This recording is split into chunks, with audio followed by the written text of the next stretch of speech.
அன்னை வளர்ப்பில் மட்டும் ஒரு பேரண்டிங் வந்து வந்துராது. இட் இஸ் ஹவ் ஒரு அப்பா அம்மா 2 பேரும் சேர்ந்து வரதுதான். இப்போ ஏன்னா நான் ஏன் அதுலேருந்து ஸ்டார்ட் பண்றேன் அப்படின்னா, இப்போ நார்மல் பேரண்டிங்கும், டாக்ஸிக் பேரண்டிங். ஸோ இந்த டாக்ஸிக் பேரண்டிங்ல வந்து அம்மாவால மட்டும் அஃபெக்ட் ஆவறது கிடையாது. ஒரு அப்பா எப்படி இருக்கிறாங்க அப்படின்றது. What is normal parenting, what is toxic parenting, அந்த ஒரு டெஃபினிஷனே வந்து இப்போ நிறைய பேருக்கு தெரிய மாட்டேங்குது. என்கிட்ட ஒரு கவுன்சிலிங்ல வந்து சொன்னாங்க, எப்ப பார்த்தாலும் என்ன எரும மாடு எரும மாடுன்னு பேசிட்டே இருக்கிறாங்க.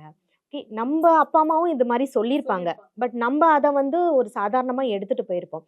இப்போ எரும மாடு இது என்கிட்ட சொல்ற பையனோட வயசு வந்து பாத்தீங்கன்னா 7 வயசு தான். எரும மாடுன்றது ஒரு அனிமலோட நேம். எனக்கு தனியா நேம் இருக்குல்ல, ஏன் அதை வச்சு கூப்பிடாம என்ன எப்ப பார்த்தாலும் எரும மாடா சொல்றாங்க அப்படின்ட்டு. இப்போ நான் கேஷுவலா சொன்னா, ஒரு சும்மா சாதாரணமா சொல்ற ஒரு விஷயம்.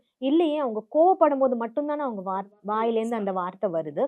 நார்மலா இருக்கும்போது வரமாட்டேங்குது. ஸோ எந்த ஒரு விஷயமும் திருப்பி திருப்பி அந்த குழந்தையோட மனச பாதிக்கிற அளவுக்கு நம்ம பேசுறோம்னா, அது எல்லாமே என்ன பொறுத்த வரைக்கும் டாக்ஸிக் பேரண்டிங் தான். ஓகே. அதே மாதிரி நார்மல் பேரண்டிங்னா இப்ப இருக்கிற பேரண்ட்ஸ் என்ன நினைச்சுக்கிறாங்கன்னா, எதை கேட்டாலும் வாங்கி கொடுக்கலாம்.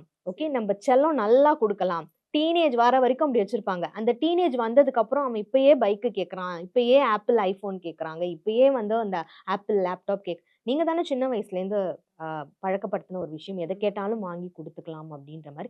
அப்ப அதிலுமே வந்து நல்ல பேரண்டிங் கிடையாது. கரெக்டான ரூல்ஸ் பவுண்டரிஸ் வச்சு வளர்க்கணும்.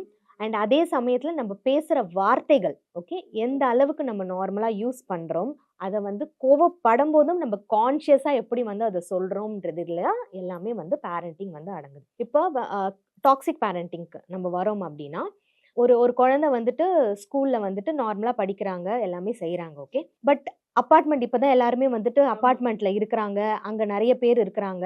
அதை தவிர்த்து வாட்ஸ்அப் குரூப் வேற ஒவ்வொரு ஸ்கூலுக்கும் வந்துட்டு, ஸ்கூல் தனியா கிரியேட் பண்றது இல்லாம பேரண்ட்ஸா கிரியேட் பண்ணிக்கிறது, சில்ட்ரனா கிரியேட் பண்ணிக்கிறது எல்லாம் வரும்போது, அந்த இடத்துல வந்து பார்த்தா என்கிட்ட ஒரு கவுன்சிலிங்ல வந்து ஒரு பேரண்ட் சொல்றாங்க, அவங்கள விட நான் வந்து நிறைய கிளாஸஸ் அனுப்பிச்சு விடுறேன். பட் என் பையனால வந்து அந்த அளவுக்கு வந்துட்டு ஒரு வருஷத்துக்கு எவ்வளோ சர்டிஃபிகேட்ஸ் வாங்குறாங்க, எவ்வளோ மெடல்ஸ் வாங்குறாங்கன்றத எண்ட் ஆஃப் த இயர்ல ஒவ்வொரு பேரண்ட்டும் அனுப்பிச்சுப்பாங்களாம். என் பையனால வந்துட்டு என்னால் இது மாதிரி எடுக்க முடியல. அவங்களோட பேரண்டிங்ல வந்துட்டு அவங்க அந்த அளவுக்கு அனுப்பல. பட் ஆனா அவங்க வந்து இதெல்லாமே எடுத்துடுறாங்க. கம்பேரிசன் பண்ணலன்னு சொல்றாங்க. ஆனா இந்த இடத்துல கம்பேரிசன் நடக்குதுல்ல? நடக்குது. எனக்கு எனக்கு கேட்குறாங்க. அப்ப நான் எந்த இடத்துல தப்பு பண்ணேன்?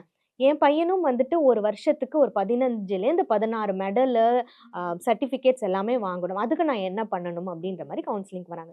இதுவும் டாக்ஸிக் தானே!